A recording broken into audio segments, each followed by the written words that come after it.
What happens when a man who has faced death in the darkest corners of the world finds himself surrounded by cocky recruits who think they know what real strength looks like? Sometimes the most dangerous predator is the one that doesn't need to roar to prove its power. Marcus Chen had killed men with his bare hands in places that didn't exist on any map.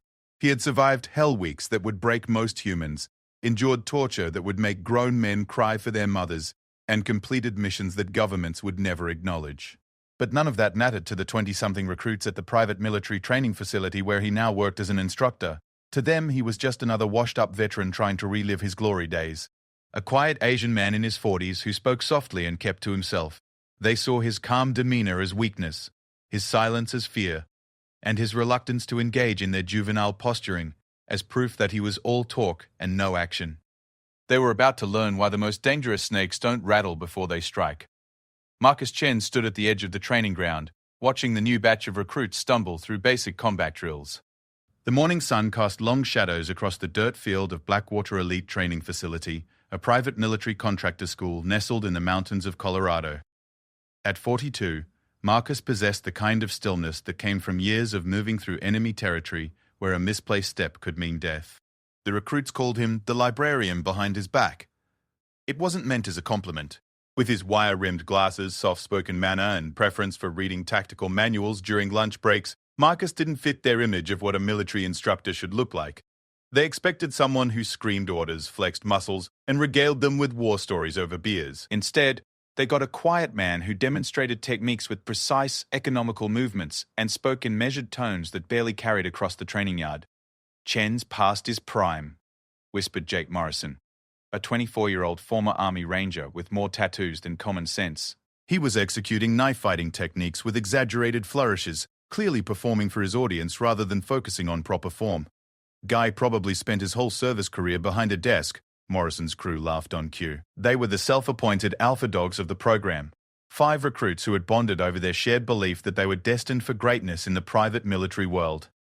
There was Tommy Tank Rodriguez, a massive former Marine who could bench press a small car but thought strategy was something other people worried about. Next came the Wilson twins, Derek and David, former Special Forces operators who finished each other's sentences and each other's fights. Finally, there was Kevin, Psycho Brennan, a wiry ex-Navy corpsman whose nickname came from his unsettling habit of smiling during the most intense training scenarios.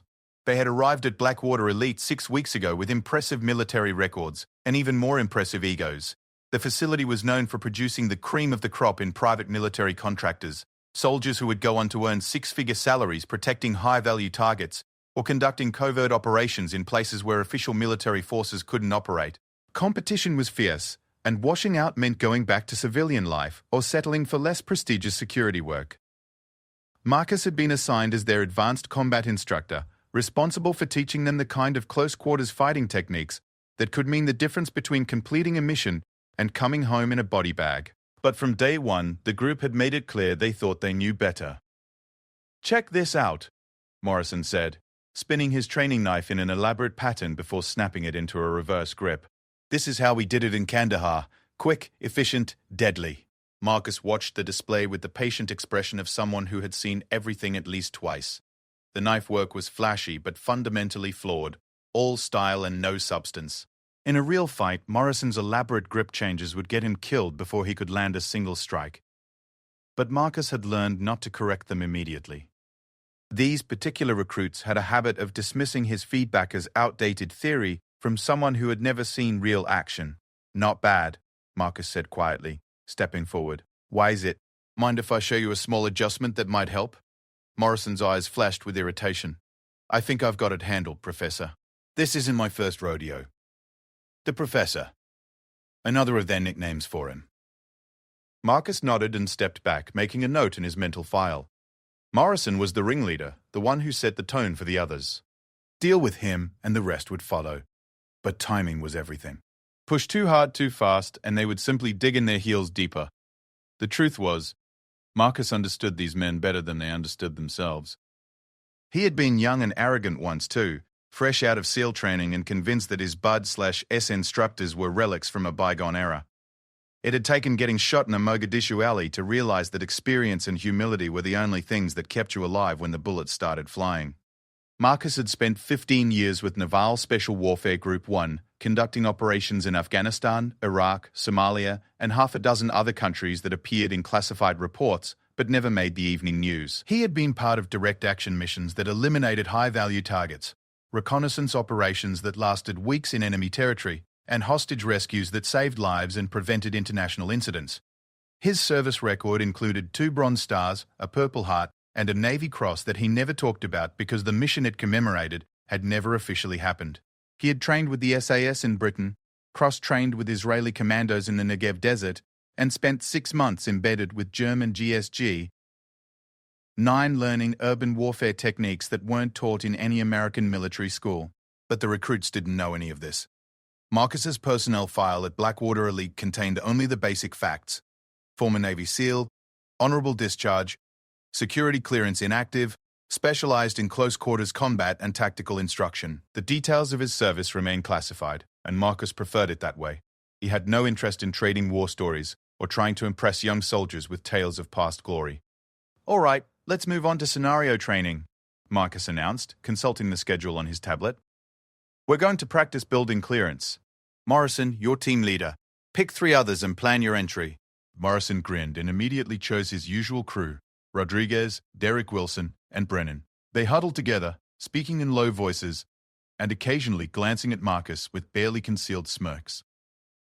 Marcus knew they were planning something. These 5 had been pushing boundaries for weeks, testing him to see how far they could go before he snapped. The training building was a 2-story structure designed to simulate everything from office buildings to residential homes. It could be reconfigured with movable walls and furniture to create an endless variety of scenarios. Today's setup was relatively simple: 4 rooms on the ground floor, a staircase leading to 3 rooms upstairs, and multiple entry points. "Standard breaching protocol," Marcus explained, as he handed out training weapons loaded with simunition rounds that would sting but not seriously injure. "Threat assessment, room clearing, threat neutralization. I'll be playing the role of hostile forces." Tank Rodriguez snorted. "One guy? This is going to be too easy. Maybe we should give the professor a handicap," Morrison suggested with false concern. "Hate to embarrass him in front of the other recruits." A small crowd had gathered to watch, drawn by the prospect of seeing the quiet instructor finally get his comeuppance. Word had spread through the facility about the brewing tension between Marcus and Morrison's crew. Some of the other recruits had tried to warn Morrison that underestimating any instructor at Blackwater Elite was a mistake, but their warnings had fallen on deaf ears. Marcus simply nodded and headed into the building to take his position. He moved through the rooms with fluid efficiency, checking sightlines and cover positions. His mind automatically catalogued entry points, choke points, and tactical advantages. This was where he felt most at home, in the space between planning and action, where split-second decisions determined who lived and who died. Outside, Morrison was briefing his team with the confidence of someone who had never been truly tested. "Standard 4-man entry. Tank, you're the breacher. Derek, you take point. Psycho, you're covering our 6. I'll direct traffic and call targets." "What about the other guys?" Derek asked, nodding toward his twin brother David and the handful of recruits who were watching from the sidelines. "They can watch and learn," Morrison said loudly enough for Marcus to hear through the thin walls. "Should be over pretty quick anyway." Marcus smiled to himself as he settled into position behind an overturned desk in what appeared to be an office. These recruits were about to receive the kind of education that no classroom could provide. He had spent years perfecting the art of asymmetric warfare, fighting smarter rather than harder, using environment and psychology as weapons just as deadly as guns or knives. The building went silent except for the distant murmur of conversation from the observers outside. Marcus controlled his breathing, slowing his heart rate and sharpening his focus. This was the space he knew best, the moment before violence, when time seemed to stretch and every sense became hypertuned to the smallest detail. Outside, Morrison raised his hand and began counting down from 5. His team stacked up beside the main entrance, weapons ready, confidence radiating from their posture. They had trained for scenarios like this dozens of times. 4 highly trained operators against 1 aging instructor in a controlled environment. The odds were heavily in their favor. Morrison's hand closed into a fist, and Rodriguez kicked in the door with enough force to splinter the frame. They poured through the entrance with textbook precision, weapons sweeping their assigned sectors, communication crisp and professional. The first room was clear, so was the second. The third room contained nothing but furniture and shadows. As they approached the 4th room where Marcus was waiting, Morrison felt a flicker of unease. Something felt wrong, though he couldn't put his finger on what it was. Marcus heard them coming long before they reached his position. Their breathing was too loud, their footsteps too heavy, their equipment creaking with every movement. He could track their progress by sound alone, predicting their route through the building with the accuracy of someone who had done this dance 1,000 times before. The first lesson he was about to teach them was simple. In close quarters combat, the loudest person usually dies first. When Morrison's team finally breached the office where Marcus was waiting, they found nothing but an empty room and an open window. Outside, they could hear the other recruits laughing and pointing. Marcus had disappeared like smoke, leaving behind only a training manual open to a page titled The Art of Misdirection. Morrison's face flushed red as he realized they had been outmaneuvered by a man they had dismissed as a washed-up academic. But this was only the beginning. Marcus Chen was about to show them the difference between playing soldier and being one. The simunition round hit Derek Wilson square in the chest before he even realized he was in someone's crosshairs. The impact sent a sharp sting through his tactical vest and painted a bright red mark that would be visible for days. He spun around, weapon raised, trying to identify the source of the shot, but found only empty corridor. "Contact front!" he shouted, but his voice echoed off empty walls. Morrison's team had regrouped in the main hallway after discovering Marcus's disappearing act from the office. Their textbook formation was tight, professional, and completely predictable to someone who had spent years studying how American military units moved through hostile territory. Marcus had simply positioned himself in the building's dead space, areas that were outside their field of view but within striking distance. The second shot took out Kevin Brennan, catching him in the shoulder as he tried to cover the stairwell. The simunition round's impact spun him around and sent his weapon clattering across the floor. Brennan's usual unsettling grin had been replaced by genuine surprise and growing anger. "Where the hell is he?" Rodriguez bellowed, his massive frame filling the hallway as he swept his weapon back and forth. "This is bullshit. He's cheating." Marcus materialized from what had appeared to be solid wall, a maintenance panel that he had quietly opened and concealed himself behind while the team was breaching other rooms. He was close enough to reach out and touch Rodriguez, close enough that the big man's weapon was useless. Before Rodriguez could react, Marcus had stripped the weapon from his hands, with a fluid motion that looked more like a magic trick than a combat technique. "Threat neutralized," Marcus said quietly, pressing the muzzle of Rodriguez's own weapon against his neck. "You're dead. Son of a bitch." Rodriguez started to turn, muscles bunching for what would have been a devastating counterattack, but Marcus was no longer there. He had melted back into the building's shadows, leaving Rodriguez standing alone with growing red welt on his throat, where the weapon's muzzle had pressed against his skin. Outside, the crowd of watching recruits had gone silent. What had started as entertainment, watching the quiet instructor get humiliated by Morrison's crew, had become something else entirely. The four men who had entered the building with such confidence were being systematically dismantled by someone they couldn't even see clearly, let alone engage effectively. Morrison was alone now, his entire team eliminated in less than 3 minutes.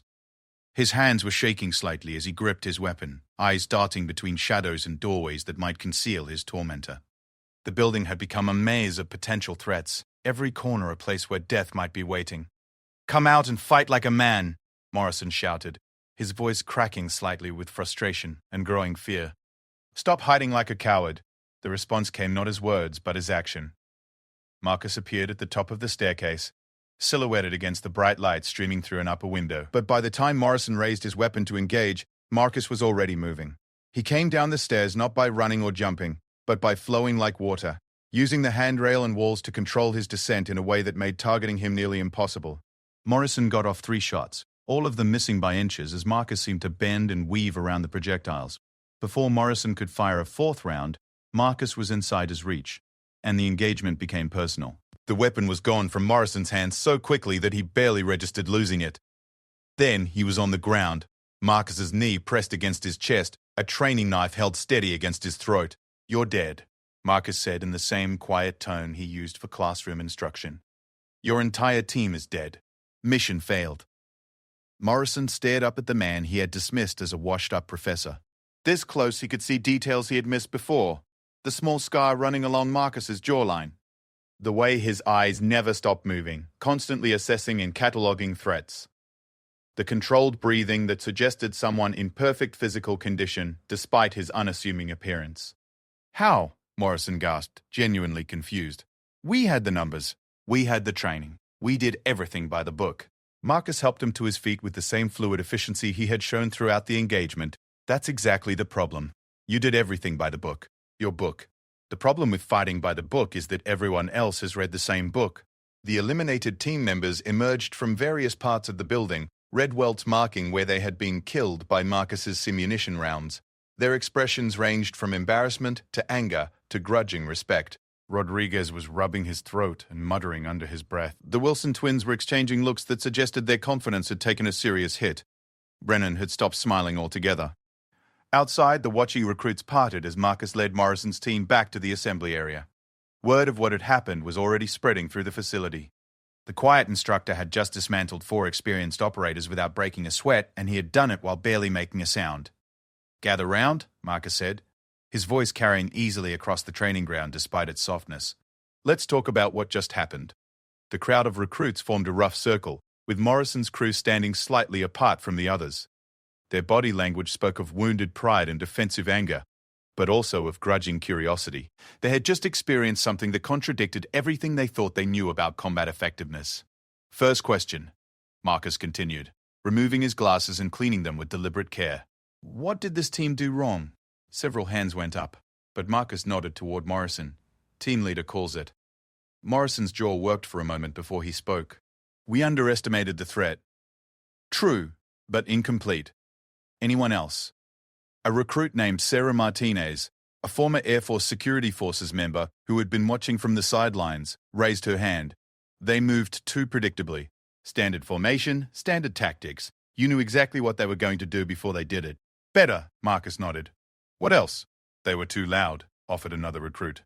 "I could hear them coming from outside the building. They assumed numerical superiority meant tactical superiority," added someone from the back of the crowd. Marcus listened to each response, occasionally nodding or asking follow-up questions. Slowly, he was building a case study in real time, using Morrison's team's failure as a teaching moment for the entire group. It was a masterful display of instruction, turning humiliation into education. "All good points," Marcus said finally, "but you're missing the fundamental issue. This team failed because they were fighting the wrong war." He walked over to a whiteboard mounted on a nearby post and began sketching a simple diagram. They came in expecting a direct engagement, 4 operators with superior firepower and training against one opponent in a fixed position. That's the war they prepared for, the war they wanted to fight. The diagram showed a square representing the building with arrows indicating multiple entry points and fields of fire. But that's not the war they got. Instead, they found themselves in an asymmetric engagement where their advantages became disadvantages. Quote, Marcus added new elements to the diagram: escape routes, concealed positions, psychological pressure points. Their numerical superiority meant they had to coordinate and communicate, which made them louder and slower. Their standard tactics meant they were predictable. Their confidence meant they didn't adapt when the situation changed. Morrison was staring at the diagram with growing understanding. "You turned our strengths against us." "Exactly. This is what real combat looks like. Your enemy doesn't line up across a field and wait for you to engage them on your terms. They hit you when you're not ready, where you're not prepared, in ways you didn't expect." Marcus set down the marker and faced the assembled recruits. "Every one of you has impressive military records. You've completed advanced training, served in combat zones, earned commendations. But you've been fighting conventional wars against conventional enemies using conventional tactics." He gestured toward Morrison's team. "These men are excellent soldiers." In a straight fight, they would be formidable opponents. But private military contracting isn't about straight fights.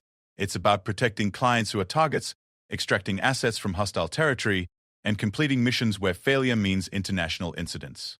The crowd was silent, absorbing the lesson. Marcus could see understanding dawning on some faces, while others still showed skepticism or wounded pride. "So what do we do differently?" Martinez asked. Marcus smiled slightly. "That's the right question. And that's what we're going to spend the next few weeks learning. But first, I want to give Morrison's team a chance to redeem themselves." Morrison looked up sharply. "What do you mean?" "Same scenario, same building, same objectives. But this time, you get to use anything you learned from this engagement. Think of it as a do-over." Rodriguez stepped forward, his massive frame radiating renewed confidence. "You're on, Professor. But this time, we know what we're dealing with." Marcus nodded and handed Morrison a fresh magazine for his training weapon. 5 minutes to plan. Then we go again. As Morrison's team huddled to discuss new tactics, Marcus walked back toward the building. But this time, several other recruits approached him with questions about the engagement, wanting to understand the techniques he had used. "How did you disappear from that office?" asked one. "The window was a misdirection," Marcus explained. "I never left the room. There's a blind spot behind the door that's invisible unless you physically clear it. Basic room clearing doctrine says to check corners first, but most people get fixated on obvious exit routes. What about those shots you made? Some of those angles seemed impossible." "Geometry and timing," Marcus replied. "If you understand how people move and where they're likely to be, you can predict their positions even when you can't see them directly." Morrison was watching this exchange while his team planned their second assault. He was beginning to understand that Marcus wasn't just a good fighter. He was a teacher who used combat as a language to communicate concepts that couldn't be learned from books or lectures. "Time," Marcus called out, checking his watch. "Ready for round 2? Morrison nodded, but his expression was different now. The cocky arrogance was gone, replaced by focused intensity. His team's posture had changed too. They moved with more deliberate care, spoke in whispers instead of normal conversation tones, and checked their equipment with the kind of attention to detail that came from understanding consequences. "Same rules," Marcus said as he headed back into the building. "But remember, I know that you know what you know now." As the door closed behind him, Morrison felt a chill run down his spine. They had just learned how dangerous Marcus could be when they underestimated him, but now he was telling them that he had been holding back, that the first engagement had been Marcus fighting at a fraction of his actual capability. "What have we gotten ourselves into?" Brennan whispered. Morrison checked his weapon one more time and looked at his team. "I guess we're about to find out." The second engagement lasted 47 minutes. Morrison's team had abandoned their textbook approach in favor of patient, methodical tactics that would have made their former instructors proud. They used sound discipline, moved with deliberate care, and cleared each room with the kind of paranoid thoroughness that kept soldiers alive in places like Fallujah and Kandahar. But Marcus had also evolved his approach. Where the first engagement had been a demonstration of basic asymmetric principles, the second became a masterclass in psychological warfare. He didn't just hide from Morrison's team, he haunted them. A shadow glimpsed in peripheral vision. A sound that might have been footsteps or might have been imagination. Equipment that mysteriously moved when no one was looking. By the 20-minute mark, Morrison's team was showing signs of stress that went beyond normal tactical tension. Rodriguez had developed a nervous habit of constantly checking over his shoulder. Derek Wilson was jumping at sounds that weren't there. Brennan's trademark smile had been replaced by the hollow-eyed stare of someone whose nerves were stretched to the breaking point. Marcus never fired a shot during the second engagement. He didn't need to. He had weaponized uncertainty itself, turning the building into a psychological maze, where his opponents defeated themselves through mounting paranoia and decision paralysis. When Morrison finally called a halt to the exercise, his team hadn't found Marcus despite 47 minutes of intensive searching. "Where the hell were you?" Rodriguez demanded as Marcus emerged from what appeared to be solid wall for the second time that day.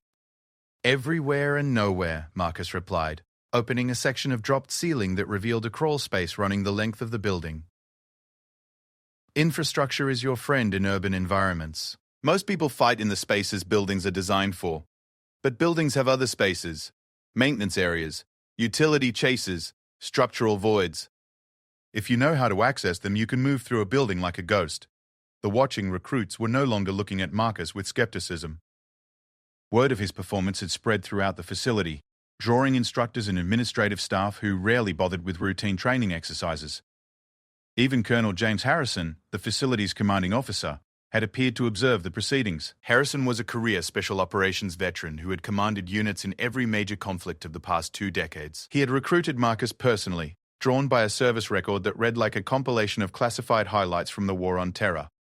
But even Harrison was impressed by the clinical efficiency with which Marcus had dismantled Morrison's team. "Quite a demonstration, Chen," Harrison said as the crowd began to disperse. "Mind if we talk?" Marcus nodded and followed Harrison toward the administrative building, leaving Morrison's team to debrief among themselves. The recruits were arguing in low voices about what they could have done differently, their earlier arrogance replaced by the kind of intense analysis that came from being thoroughly outmatched. Harrison's office was a shrine to military efficiency, decorated with unit patches, commendation certificates, and photos of him with various military and political figures. He poured 2 cups of coffee from a machine that looked like it belonged in a 5-star restaurant rather than a training facility office.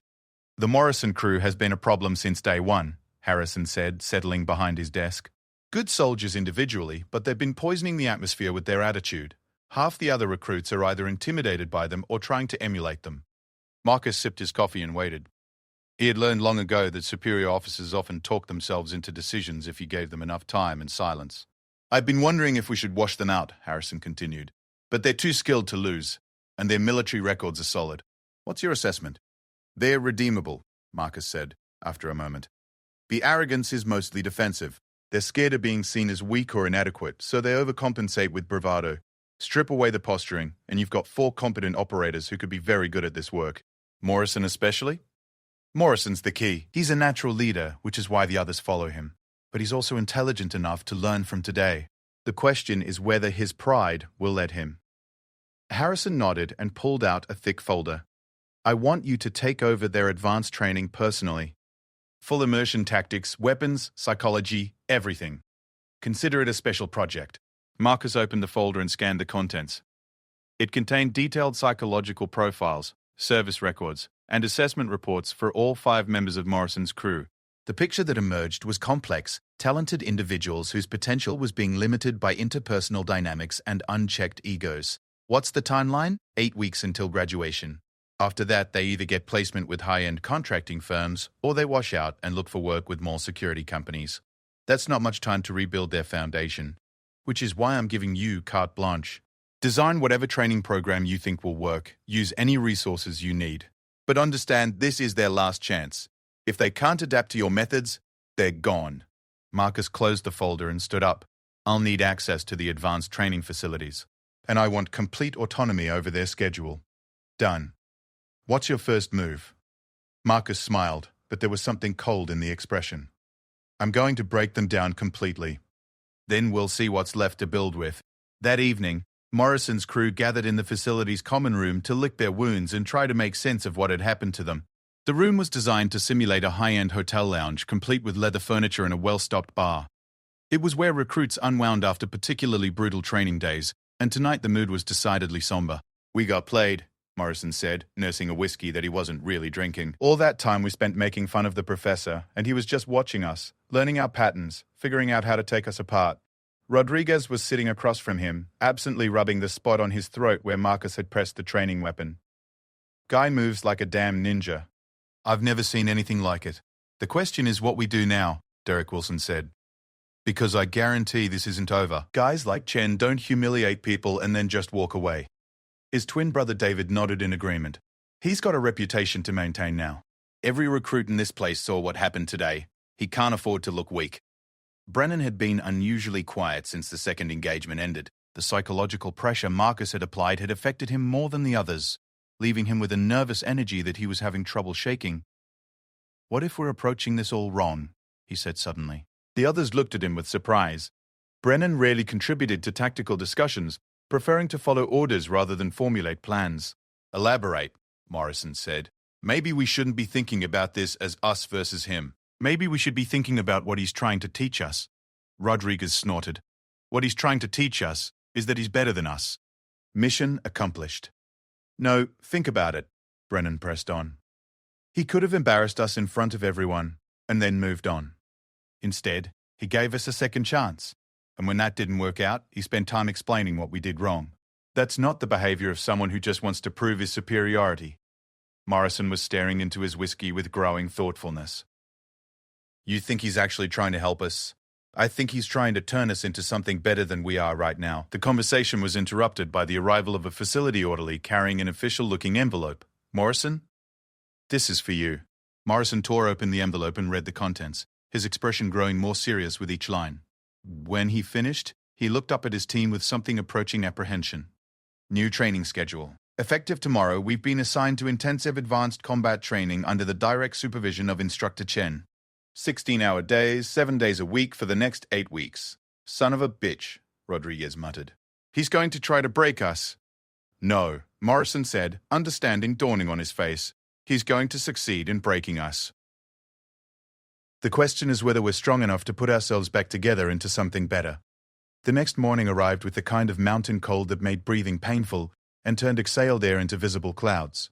Marcus was waiting for them at 0500 hours in full combat gear, standing beside a table loaded with equipment that looked far more serious than the training weapons they had been using.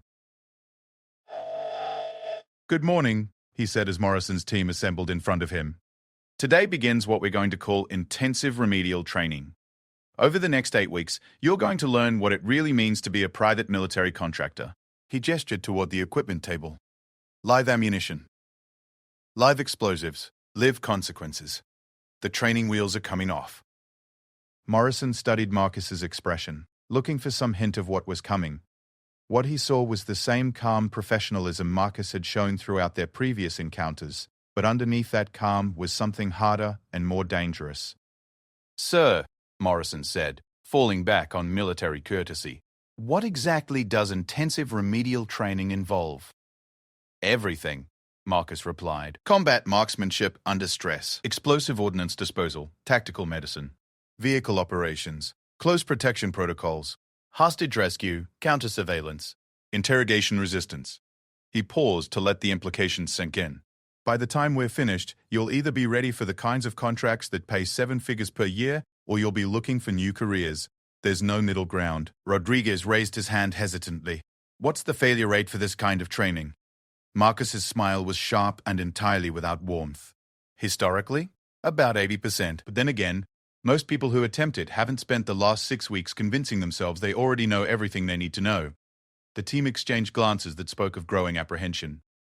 Yesterday, they had been confident recruits looking forward to lucrative careers in private security.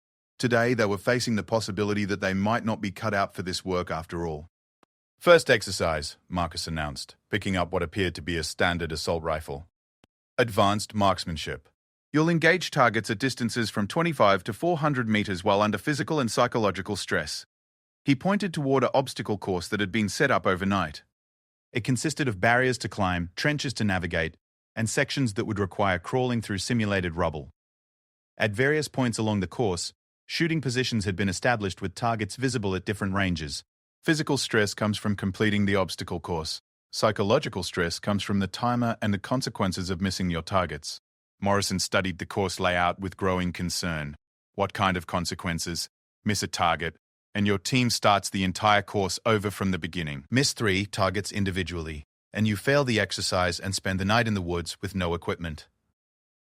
"The night in the woods doesn't sound that bad," Derek Wilson said. Marcus's smile became even sharper. "Did I mention it's supposed to drop below freezing tonight? And that there are mountain lions in these woods? And that you'll be doing it wearing nothing but your physical training uniform?" The silence that followed was profound. Morrison's team was beginning to understand that their intensive remedial training was going to be unlike anything they had experienced in their military careers. Marcus wasn't just going to push them to their limits. He was going to drag them far beyond those limits and force them to find new ones. 3 weeks into Marcus's intensive training program, Morrison's team looked like they had been through a war. Which, in many ways, they had. The obstacle course marksmanship exercise had been just the beginning. Marcus had systematically stripped away every assumption they had about their own capabilities, replacing comfortable confidence with hard-earned competence. They had learned to shoot while exhausted, think while terrified, and function while operating on 3 hours of sleep and nothing but military rations. Rodriguez had lost 25 pounds, transforming his bulky frame into something leaner and more efficient. The Wilson twins had stopped finishing each other's sentences because they had learned to communicate through hand signals and shared glances that conveyed complex tactical information without words. Brennan had discovered that his unsettling smile was actually a valuable psychological weapon when properly deployed. But it was Morrison who had changed the most dramatically. The arrogant young ranger who had dismissed Marcus as a washed-up professor was gone, replaced by a focused leader who understood that real strength came from knowing your limitations as well as your capabilities. The transformation hadn't come easy. Marcus had designed each training exercise to target their specific weaknesses, forcing them to confront the gaps between their self-perception and reality. When Rodriguez relied too heavily on brute force, Marcus put him in scenarios where finesse was the only solution. When the Wilson twins fell back on their telepathic communication, he separated them and forced them to work with strangers. When Brennan tried to intimidate his way through problems, Marcus confronted him with situations where charm and intelligence were the only viable approaches. Morrison had been pushed the hardest, subjected to command scenarios where every decision carried consequences not just for himself but for his entire team. Marcus had taught him that leadership wasn't about having all the answers. It was about making the best decisions possible with incomplete information while maintaining the trust and confidence of the people depending on him. The current exercise was their most challenging yet, a simulated hostage rescue in an urban environment. The hostages were played by other recruits from the facility, and the terrorists were a combination of instructors and advanced students who knew exactly how trained operators would approach the problem. Intel is minimal. Marcus briefed them in the pre-dawn darkness outside a mock city that had been constructed for urban warfare training.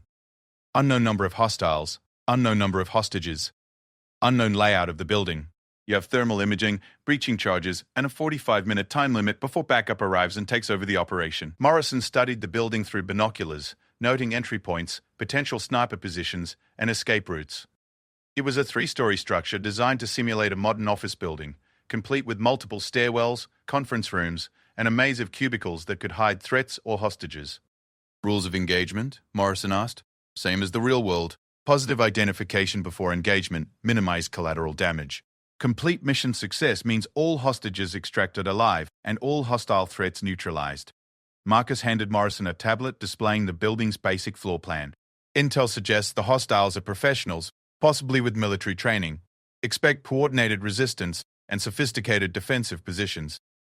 Morrison gathered his team for a quick planning session. The old Morrison would have rushed in with overwhelming force, relying on speed and aggression to carry the day. But 3 weeks of Marcus's training had taught him the value of patience and thorough preparation. 2-team approach, Morrison decided. Derek and Psycho take the main entrance and work up from the ground floor. Tank and David breach from the roof and work down. I'll coordinate from outside until we have better intel on hostile positions. It was a sound tactical decision that balanced speed with security.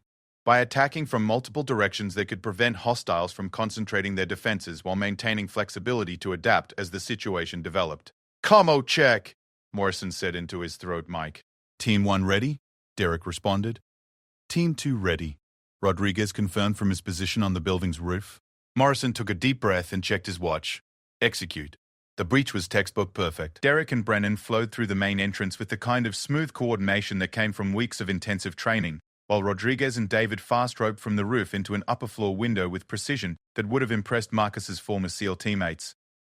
The first floor was a maze of cubicles and conference rooms that provided dozens of potential ambush positions. Derek moved through the space like a predator, weapon ready, every sense focused on detecting threats before they could detect him. Behind him, Brennan covered angles and provided security while maintaining constant communication with the rest of the team. "First floor, southwest quadrant clear," Derek whispered into his mic. "Second floor, east wing clear," Rodriguez reported simultaneously. But the building was too quiet. In a real hostage situation, there would be sounds, crying, shouting, movement from both hostages and hostiles. The silence was ominous and suggested that the opposition was more sophisticated than they had initially assumed.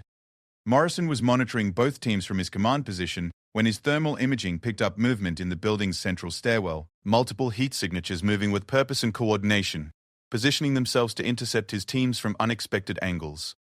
"All teams, be advised. Multiple contacts moving to intercept you. Unknown number, unknown armament." "Roger that," Derek responded. "Continuing advance." What Morrison's team didn't know was that Marcus had stacked the deck against them in ways that simulated the kind of complex scenario they would face in the real world. The hostiles were a combination of former Special Forces operators and advanced students who had been training for this specific scenario for weeks. They knew the building layout better than Morrison's team, had pre-positioned equipment and weapons, and were operating under rules of engagement that heavily favored the defense. The first contact came when Derek turned a corner and found himself face-to-face with 2 instructors who had been waiting in perfect ambush position. His training kicked in automatically. Threat identification, weapon engagement, tactical movement to cover, but the instructors were ready for him. Simunition rounds caught Derek in the chest and shoulder, marking him as a casualty. Brennan immediately moved to cover his partner, laying down suppressing fire that drove the instructors back into defensive positions, but the damage was done. Team 1 was down by 50% before they had even located the hostages. "Derek is hit," Brennan reported, his voice tight with controlled stress. "Continuing mission." On the second floor, Rodriguez and David were facing their own problems.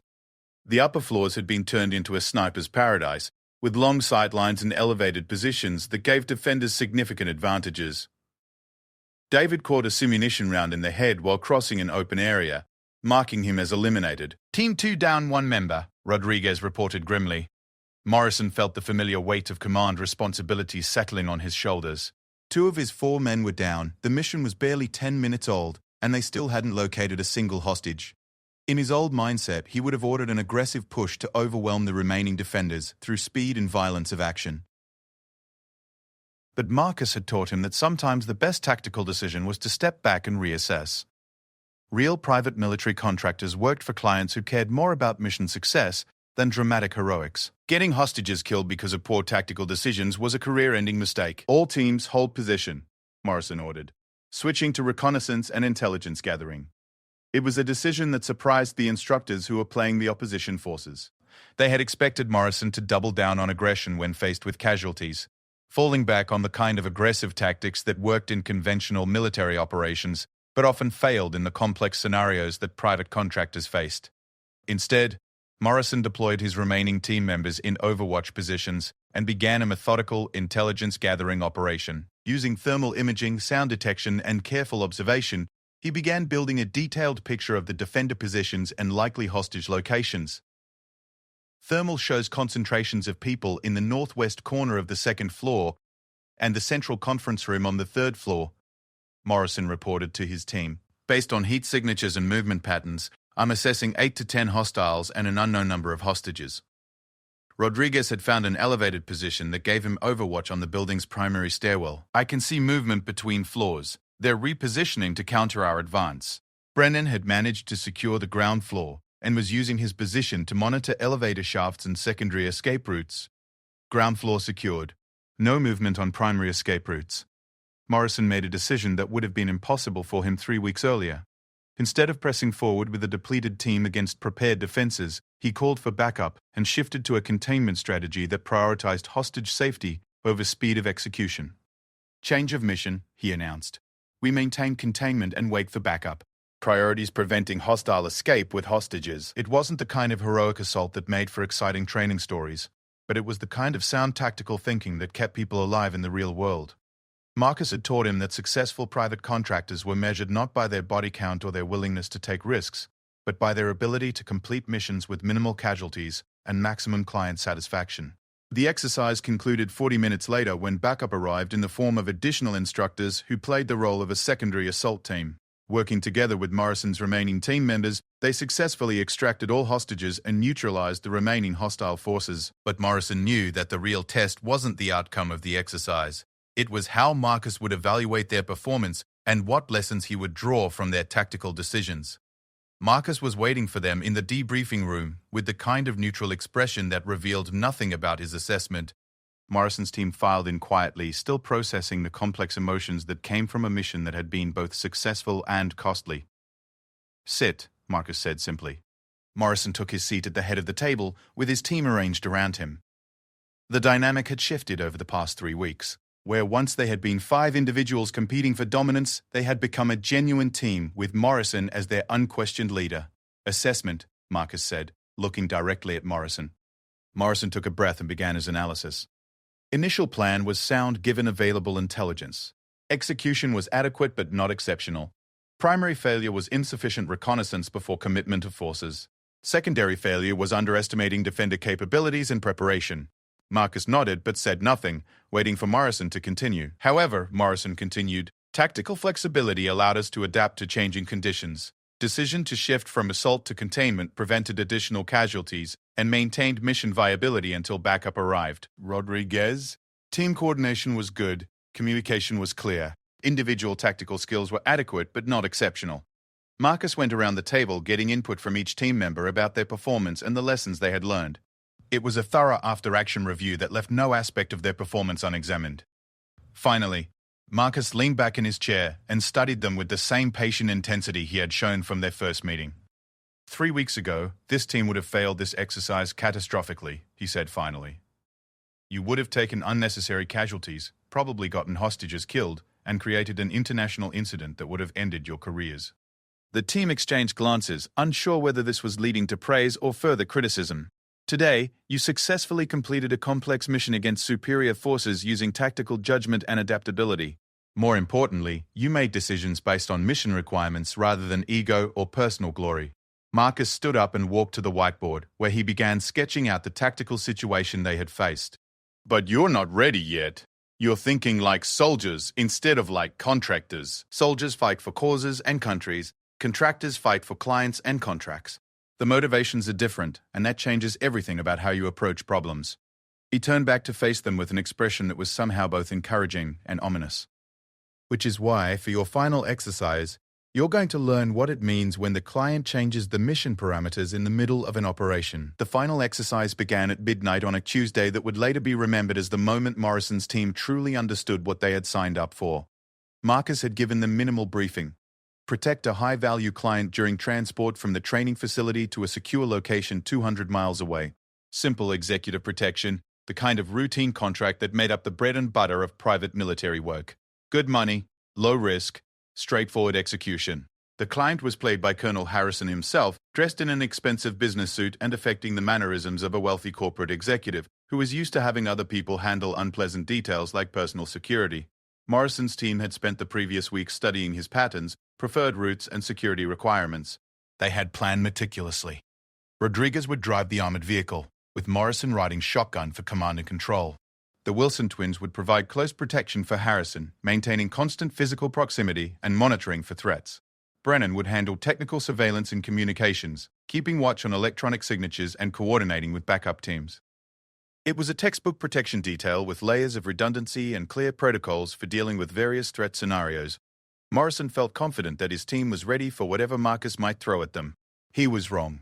The first sign that something was off came 30 minutes into the drive, when Harrison's phone rang with what appeared to be an urgent business call.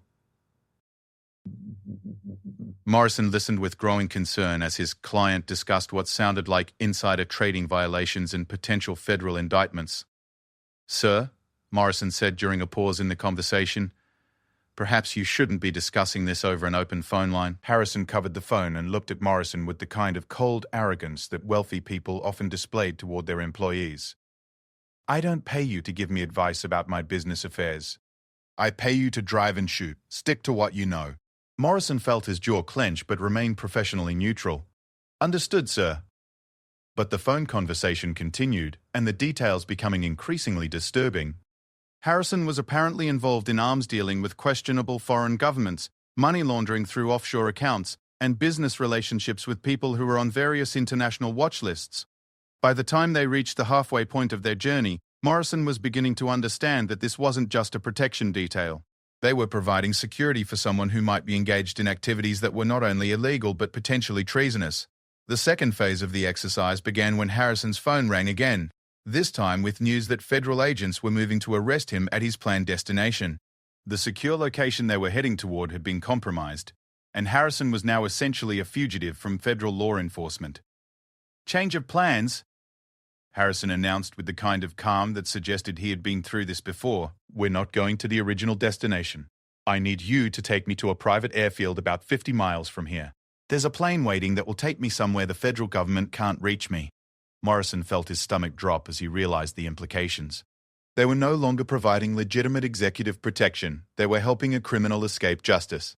The legal and ethical ramifications were staggering. "Sir, I need to clarify something," Morrison said carefully. "Are you asking us to assist you in evading federal law enforcement?" Harrison's expression turned cold and dangerous. "I'm telling you to complete the contract you were paid to fulfill. My security and transportation to a safe location. Everything else is irrelevant." Morrison pulled the vehicle over to the side of the road and turned to face his client directly. "With respect, sir, assisting a fugitive in evading federal authorities is a federal crime. We could be looking at charges of obstruction of justice, aiding and abetting, and conspiracy. You could be looking at breach of contract and violation of non-disclosure agreements that would ruin your careers and leave you financially destroyed," Harrison replied smoothly. "Plus, I should mention that I have video evidence of some of your extracurricular activities during training that could be very embarrassing if it found its way to the wrong people." It was blackmail, pure and simple. Morrison felt anger rising in his chest, but he forced himself to remain calm and think through the situation tactically. This was exactly the kind of complex scenario that Marcus had been preparing them for. A situation where the legal, ethical, and practical considerations were all pulling in different directions. Behind him, Morrison could hear his team members shifting uncomfortably in their seats. They were all experiencing the same realization: the comfortable world of military service, where orders came from legitimate authority and the mission objectives were clear, had been replaced by the murky world of private contracting, where clients might be criminals and contracts might conflict with the law. "Team leaders call," Rodriguez said quietly from the driver's seat. Morrison looked at each of his team members in turn, seeing his own confusion and concern reflected in their expressions. 3 months ago, they would have either followed orders without question or abandoned the mission entirely. But Marcus's training had taught them to think beyond simple binary choices. "Derek, what's our legal exposure if we complete this mission as modified?" Morrison asked. Derek Wilson had been studying contract law during his free time, part of Marcus's insistence that modern contractors needed to understand the legal framework they operated within. "Potentially severe. Aiding a fugitive is a federal felony, but abandoning a client in a dangerous situation could expose us to civil liability and breach of contract claims." "David, tactical assessment of our current situation?" David Wilson scanned the road around them with professional paranoia.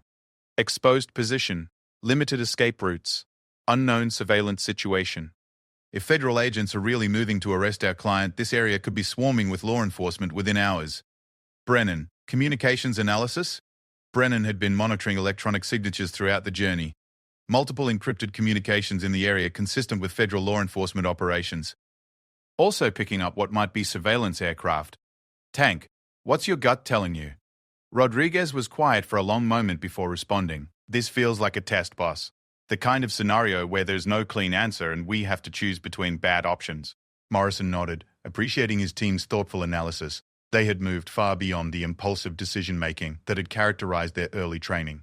But that didn't make the current choice any easier. "Sir," Morrison said, turning back to Harrison, "I'm going to present you with what we call a tactical alternative." Harrison raised an eyebrow, but remained silent. "We complete our original contract by ensuring your safety and security, but instead of helping you evade federal authorities, we escort you to a lawyer who can represent your interests through proper legal channels. That's not what I'm paying you for. With respect, sir, it's exactly what you're paying us for: personal protection and security consultation. Running from federal charges will only make your legal situation worse and could result in additional charges. The smart play is to deal with this situation through legitimate channels." It was a masterful piece of tactical thinking that satisfied multiple objectives simultaneously. They could fulfill their contractual obligations without becoming accessories to federal crimes, protect their clients' long-term interests even if he couldn't see it in the moment, and maintain their professional integrity. Harrison stared at Morrison for a long moment, and then his expression shifted into something that might have been a smile. "Interesting approach, Morrison. Most contractors would have either followed orders blindly or abandoned the mission entirely." Morrison felt a chill of understanding. This was a test. "Everything has been a test," a new voice said from the vehicle's rear compartment. Morrison spun around to find Marcus emerging from what had appeared to be empty cargo space. He had been concealed in the vehicle throughout the entire journey, monitoring their responses to the evolving scenario. The arms dealing, the federal charges, the blackmail, all scripted scenarios designed to test your decision-making under pressure, Marcus continued. "The question was whether you would think like soldiers following orders or like professional contractors managing complex situations." Harrison's business suit and corporate demeanor melted away as he resumed his familiar role as commanding officer. "Final exercise evaluation. Your team demonstrated tactical flexibility, legal awareness, and ethical reasoning under pressure. Most importantly, you found a solution that served your client's real interests rather than his immediate demands." Morrison felt his team relaxing around him as the implications sank in. They had passed their final test, but more than that, they had demonstrated genuine growth from the arrogant recruits they had been 3 months earlier. However, Marcus continued, this was still a simulation. Real private military contracting presents scenarios that are far more complex and dangerous than anything we can safely replicate in training. He handed Morrison a tablet displaying what appeared to be actual contract offers from legitimate private military firms. The pay scales were impressive. Some contracts offered more money for 6 months of work than most people earned in several years. These are real opportunities for graduates of this program. Executive protection for Fortune 500 CEOs in high-risk environments. Security consultation for humanitarian organizations in conflict zones. Asset recovery in countries where official law enforcement can't operate. Morrison scanned the contract descriptions with growing excitement and apprehension. This was what they had been training for, the chance to apply their skills in situations that mattered, with compensation that reflected the risks involved. But understand, Marcus continued, the clients won't always be noble. The missions won't always have clear moral parameters, and the choices you make will have consequences that extend far beyond your immediate team. He gestured toward the tablet Morrison was holding.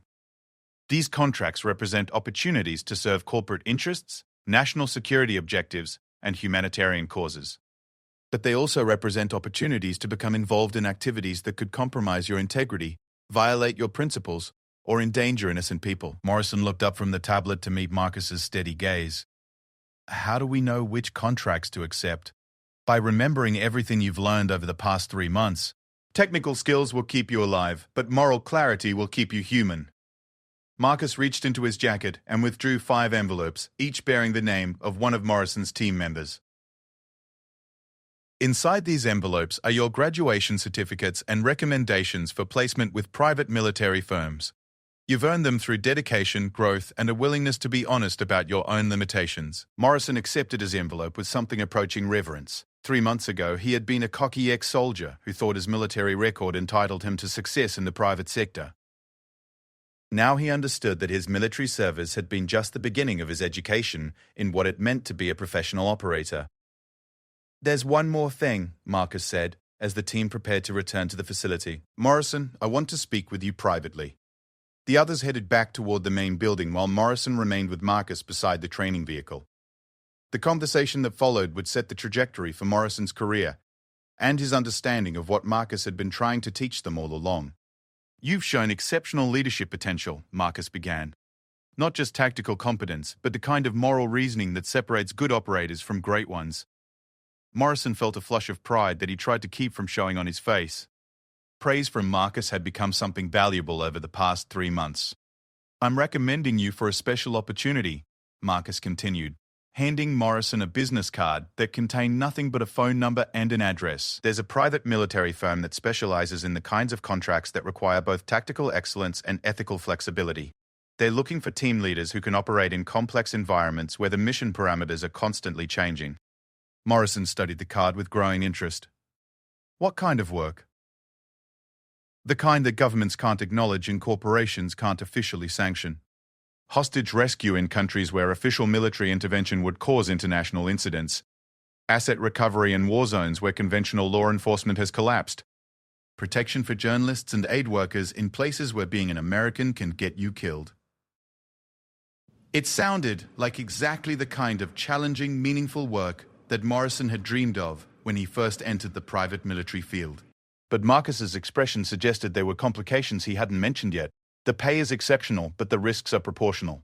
Success in this line of work requires not just tactical competence, but the kind of judgment that comes from understanding the bigger picture of international relations, corporate politics, and human nature. Marcus paused and looked directly into Morrison's eyes. Most importantly, it requires operators who can maintain their integrity even when clients pressure them to compromise it.